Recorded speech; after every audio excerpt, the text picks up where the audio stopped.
Hello दोस्त, आइए एक समझते हैं हम एक इम्पोर्टेंट टॉपिक के बारे में, ब्रेन स्टेम। ब्रेन स्टेम क्या होता है? ब्रेन स्टेम के कौन कौन से पार्ट्स होते हैं, इसका क्या फंक्शंस है? तो ब्रेन स्टेम यानी जो हमारा ब्रेन होता है, ब्रेन का सबसे लोएस्ट यानी जो ब्रेन होता है, ब्रेन का सबसे लोएस्ट पार्ट क्या कहलाता है? ब्रेन स्टेम होता है, जो कि डायरेक्टली किससे कनेक्ट होता है? स्पाइनल कॉर्ड से। यानी ब्रेन स्टेम क्या होता है? ब्रेन का सबसे लोएस्ट पार्ट होता है, सबसे नीचे वाला पार्ट होता है, जो कि किससे डायरेक्ट कनेक्ट होता है? स्पाइनल कॉर्ड से कनेक्ट होता है। पार्ट्स ऑफ ब्रेन यानी इसके तीन तीन पार्ट्स इंपॉर्टेंट होता है, जिसको बोलते हैं मिड ब्रेन, पोन्स और मेडुला ऑब्लिंगेटा। मिड ब्रेन बोला जाता है, पोन्स बोला जाता है, मेडुला ऑब्लिंगेटा। यानी कि पार्ट्स ऑफ ब्रेन अगर पूछा जाएगा तो कितने इसके पार्ट्स होते हैं? तीन पार्ट्स होते हैं, मिड ब्रेन, पोन्स, मेडुला ऑब्लिंगेटा।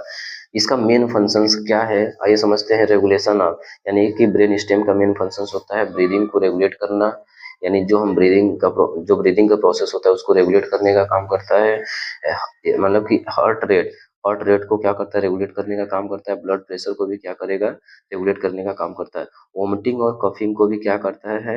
एक्टिविटीज करने का काम करता है। वोमिटिंग और कफिंग करने का भी, एक्टिविटीज करने का भी क्या करता है? काम करता है। तो इस तरीके से हमारा एक छोटा सा टॉपिक था ब्रेन स्टेम। ब्रेन स्टेम क्या होता है, इसके कितने पार्ट्स होते हैं, इसका मेन क्या फंक्शंस का। तो ऐसे ही वीडियोस पाने के लिए हमारे चैनल को लाइक एंड सब्सक्राइब जरूर करें। धन्यवाद।